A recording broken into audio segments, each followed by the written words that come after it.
what is 5G from their perspective. And Chris, will start with you, but let me go through the panelists very quickly. So Chris Pearson is president of 4G Americas. I've known him very many years. He's a seasoned executive, but unlike the others who did start when they were 5 or 6, Chris didn't. He started when he was about 25. So what you see is what you get. I've known a long time.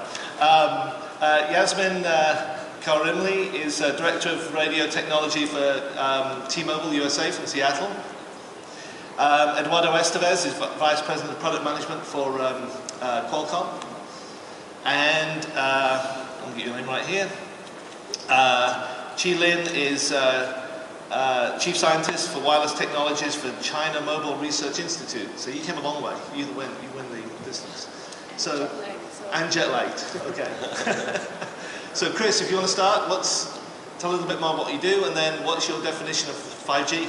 Sure. So I'm president of 4G Americas, and 4G Americas is an industry association of wireless vendors and operators that work in the regulatory policy, technical coordination and facilitation, and then education and outreach. So we work in North, Central, and South America. As far as what 5G is right now, I mean, 5G obviously is not defined by ITU or any really organizational body, but it is basically now a marketing term for starting discussions. And you know, when we look at 5G right now, I think people are using that term to try to start to think about what we need to do in our networks for a better customer experience and everything, if you look at Internet of Things, for networks that would be deployed 2020 and beyond. And I always emphasize beyond, because I don't think you're going to see, you know, any widespread deployment of 5G networks for quite some time. But we're really at the tip of the iceberg because, again, there is no definition of 5G, but the discussions, the research, everything is starting right now. And if you look at the history of our industry, if we're looking at 2020 or beyond, it needs to start right now. Definitely. Yes, and I agree with everything Chris said. You want to put a plug in for the white paper that we wrote? Well, there is a white paper, and we'll get to that maybe. As, you know, 4G Americas did put out a white paper regarding our recommendations on what needs to be developed for 5G or networks in 2020 and beyond, and it is available on our website. Did Yasmin write it? We had a part of it. But for us as operators, it's a recognition that we need to think about network planning and network deployment a little differently, using some of the traditionally shied away from frequencies in the higher bands to get access to capacity and therefore defining the user experience. What are we using these higher frequencies for is key in getting to that end state. So we got to be careful about not just planning and, let's say, antenna planning or air interface planning today, but where do we start? What is the pain point that we're trying to solve? Start from there with the customer experience in mind, and as we mature this technology into trials and deployments. So from your perspective, would 5G necessarily include higher frequencies? In the definition, would it include that? It has to. If you look at the bands that we currently operate in, somewhere between 400 megahertz and 3 to 5 gigahertz today, the frequency allocation, if you look at the FCC chart, it's pretty much taken up today. So if we are to develop a new technology, it would have to be in higher bands. And we see technologies kind of migrating towards that, like LTE and unlicensed band and so on and so forth. There's a convergence of licensed and unlicensed band happening today. So I would be welcome to hearing more about other people's thoughts about which frequencies we might use. Okay. That's part of the discussion, I would say. Right. Eduardo, Qualcomm's view? Yeah, so I'm with Qualcomm Research and Development Team. So we start working on 5G a little bit ahead of commercialization. So I agree with Chris in the nation that we should expect commercialization of 5G to be 2020 and beyond. Also, we need to think about the lifetime of the next generation to be a long lifetime. We're not going to be just one release of the technology. It will be a series of enhancements. So we're not going to see all the features come together in the initial deployments. So with that in mind, we have to also look at the requirements that are going to be needed over the entire decade between 2020 all the way to 2030, and where we're going to see a lot of new connected things and machines and autonomous vehicles and flying drones and delivering packets and all these kind of nice kind of visions that many companies bring about. Now, from a development perspective, research perspective, then we have to look at what kind of technological elements we need to bring to the table to really enable that kind of vision and be able to really have this connected world with everything being connected around you. There are a lot of things that are being researched now, strong participation from the academia as well with different ideas. Higher bandwidths, like was mentioned here, millimeter wave, there are many different bands that are being discussed. Is certainly going to be part of it, because as you think about the data capacity and the needs for more capacity is just growing and will continue to grow, and we have limited spectrum in the lower frequency bands. So definitely we have to go to higher frequency bands. But the lower frequency bands are very important too, and we need to look at enhancements, 5G enhancements for the lower frequency bands. So it's an overall unified network view that we have. Okay. Chih-Lin? Yes. I think it's about 3 years ago, at fourth quarter of 2011, in China Mobile, we decided to launch what we consider really advanced R&D. Internally, we called it 5G. In our plan, we were not going to talk about the word 5G for maybe a few more years. But unexpected to all of us, about 1 year later, I think started from Horizon 2020 in European Union, and then many different regional forums got established. The 5G forum in Korea, the 2020 Beyond Ad Hoc in Japan, and the IMT 2020 promotion group in China, etc., etc. All of a sudden, in the past 2 years, 5G has become a very popular buzzword in many academic as well as industrial forum. So some people may say, what's going on? We are just starting to deploy LTE, the 4G, including my company, China Mobile. I should tell you that in addition to the almost 1 million 2G base stations, 500,000 3G base stations, in less than a year and a half's time, China Mobile has deployed now 570,000 base stations of LTE. And I believe it's probably already the largest 4G network in the world. But if you look at globally, North America, Europe, and other parts of the world, I think 5G is really 4G is still at its beginning. So lots of people are questioning, is it smart for so many of us started looking at 5G? I believe it depends on how you are looking at 5G, because I don't think 5G is one air interface. It's one isolated system. We believe at a minimum 5G is combination of new reds, maybe a set of new reds at new bands, which hopefully some of it will still be below 6 gigahertz, some of it will go up higher, plus 4G's continuous evolution, plus the previous talk, the evolution of Wi-Fi, and for all I know, maybe even other complementary infrastructure altogether, I think that's the picture of 5G. So I don't think it's too early to get started. And it's good to make sure that whether it's revolutionary technology or evolutionary path, somehow all different pieces can come together in a coherent and consistent way. So. Okay, and I would agree a lot with what you said, because if you look at the research that we did and our recommendations that we came out with, it was 15 technologies that were all, we think need further development before we get to 2020 to be looked at to solve some of the use case issues that we're having now.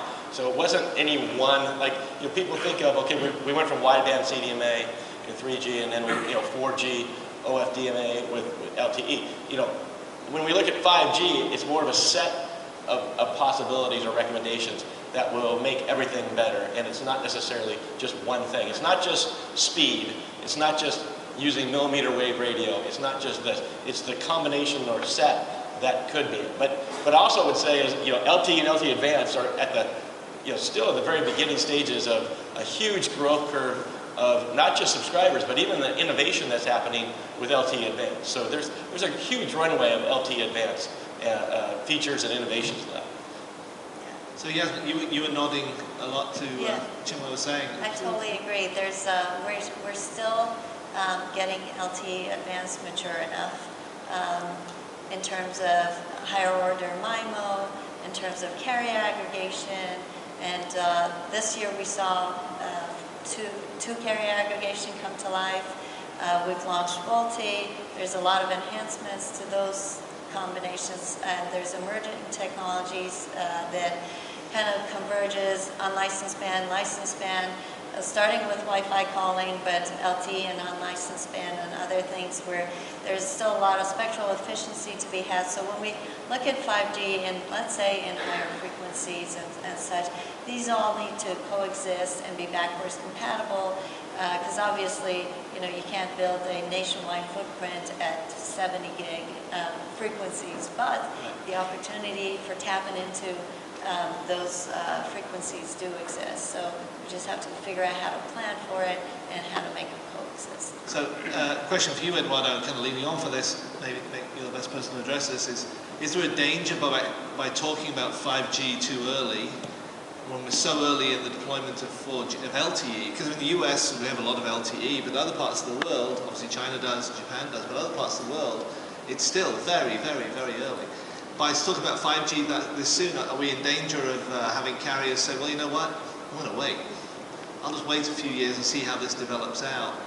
I don't think so. I think it's a natural process. If you look back, we started talking about LTE in 2004, and that's when we, at least in the standards 3GPP, that's when we had the first LTE or next generation discussion about, a workshop. And the standards was not complete until 4 years later, roughly, and initial deployments soon after in the US and so on, and it's still being deployed.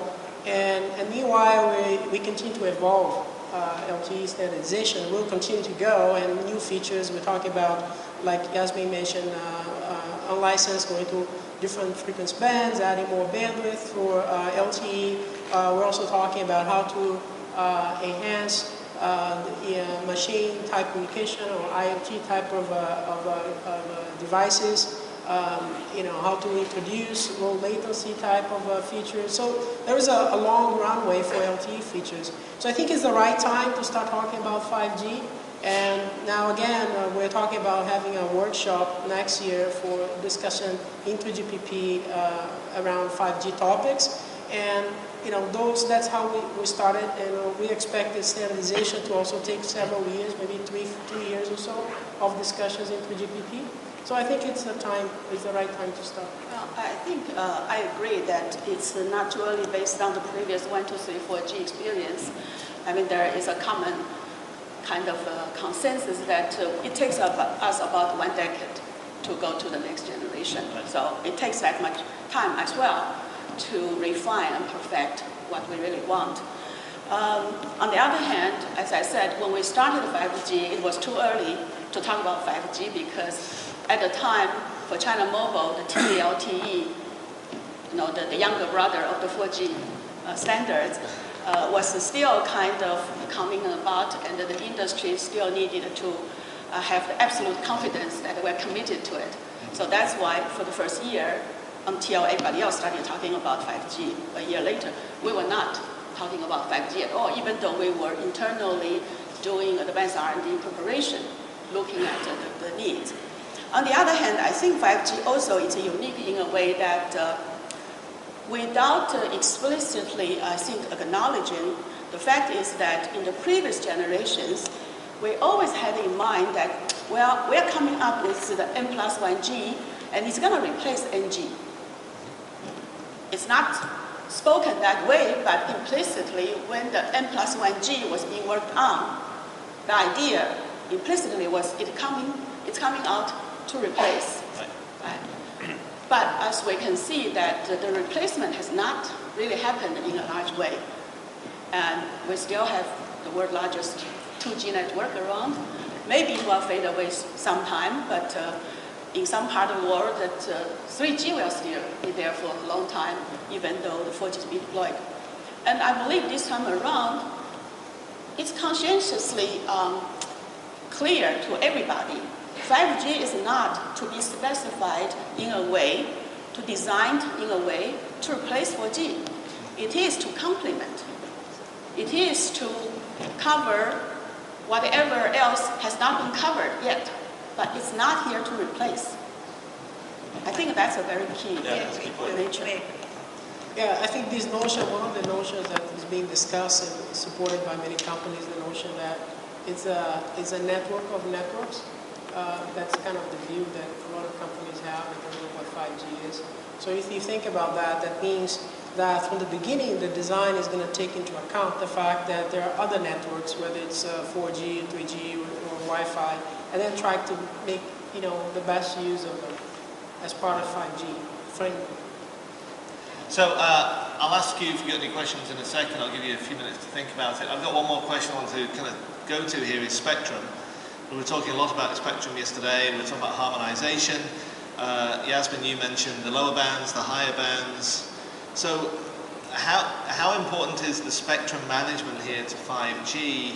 Is it that an implicit part of this, or what do we do here? Because obviously you need a long runway to get either new spectrum or harmonize what you've got or clean out what you've got.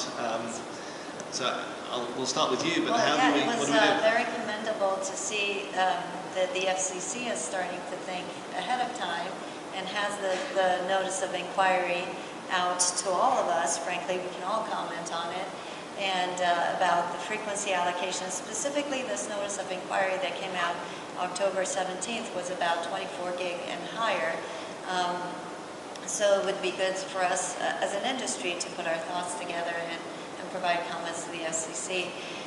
As well, there are two WRC World Radio Conferences coming up. They happen every 3 years. There's one coming up in 2015 where the ITU's goal is to establish spectrum allocation for 5G. So we will see that the session in 2015, I believe, is going to have its goal is to establish 5G spectrum or try to harmonize it for less than 6 gigs, and then the meeting that will happen in 2018 will be aimed towards 10 gigs and higher. So there's a lot of effort being put forward in trying to harmonize, but as Julie Knapp, Chief Technologist at the FCC yesterday pointed out, there's incumbents in some of these bands, and so it might not be as simple, even at the 60, 70 gigs, to find a worldwide frequency set. We'll see. So in your original look at 5G, did you look at the spectrum allocations for it as well, from China Mobile perspective? Absolutely, and we are also keenly aware of globally some regions are particularly interested in exploring opportunities at higher band, especially the millimeter wave band. In China, so far our primary focus is still on bands below 6 gig. Like everyone, we did the estimate of the spectrum shortage by 2020. The number is similar to everybody, I think, okay? And so there is around 1 to 1.1 gigahertz shortage, I think. While in China, we are looking very hard at below 6 gig. It seems that here and there, you can squeeze out about half a gig.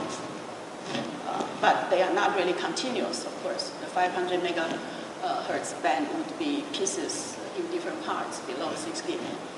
So we recognize that it is essential to have a piece above. And we are very curious. Currently, it seems that a lot of work has been focusing on 28 gig and above, okay, 60, 70, or 38, etc. But we would also like to look at above 6, but below 20. I know that it's a crowded band, but we'd like to see what can be done there as well. Because we all know that the higher we go, the tougher the mobility and coverage would become. So that's where we are right now. Good. Okay, any questions? Okay, so a few over here. If you could just announce yourself, what you do, and your title, and then your question. Yes, I'm Ali Kafel, and I work for Stratus Technologies. So when I think of LTE, I think of the top 3 things from a user perspective. I think of high bandwidth rate, 10x plus. I think high quality video, interactive video, and I think high definition voice. When we think about 5G, what are the top 3 things we should think about? From a user perspective? From a user perspective. Okay. Chris, you want to start?